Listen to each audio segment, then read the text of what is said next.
দীপক গগৈ আৰু এটি স্মাৰকেৰে সম্বৰ্ধনা জনাব বোকাহাট মহকুমা ছাত্ৰ সন্থাৰ সাধাৰণ সম্পাদক গীতাৰ্থ শইকীয়াই। মই উপস্থিত ৰাজ্যজ্ঞাতি হাততালিৰে শ্ৰদ্ধাৰ শিল্পীগৰাকীক সম্ভাষণ জনাবলৈ অনুৰোধ জনাইছোঁ আৰু আমি মানৱ দাক তেখেতৰ গীত পৰিৱেশন কৰিবলৈ অনুৰোধ জনাইছোঁ।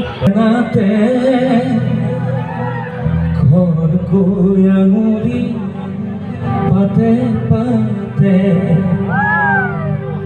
চাহৰে বাগিচা নহয় মোৰ দেউতা, ৰূপৰে বাগিচা আছে পৰি,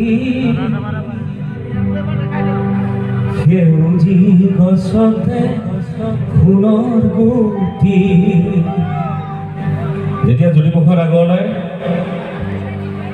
জয়মতী চিনেমা নিৰ্মাণ কৰিছিল, বহুত পইচাৰ দৰকাৰ হৈছিল। প্ৰথমতে ভবা নাছিল ইমান পইচা লাগিব। ক্ৰমে ক্ৰমে যেতিয়া চিনেমাখনৰ নিৰ্মাণ কাৰ্য আগবাঢ়ি গৈছে তেতিয়া গম পাইছে যে বহুত পইচা লাগে। মাজতে দেউতাকক ক'লে যে পইচা আৰু লাগে, দেউতাকে ক'লেতো বহুত পইচা দিলোঁ আৰু পইচা দিব নোৱাৰোঁ।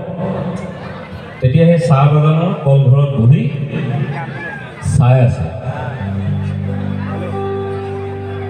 পাত তুলিছে একে সুৰতে দেই, একেলগে এটা হাত চাপৰি বজাই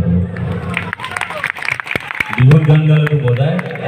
আজি আমি জ্যোতিপ্ৰসাদ আগৰৱালাক শুনিছোঁ আৰু সদৌ অসম ছাত্ৰ সন্থাক ধন্যবাদ জ্ঞাপন কৰিছোঁ।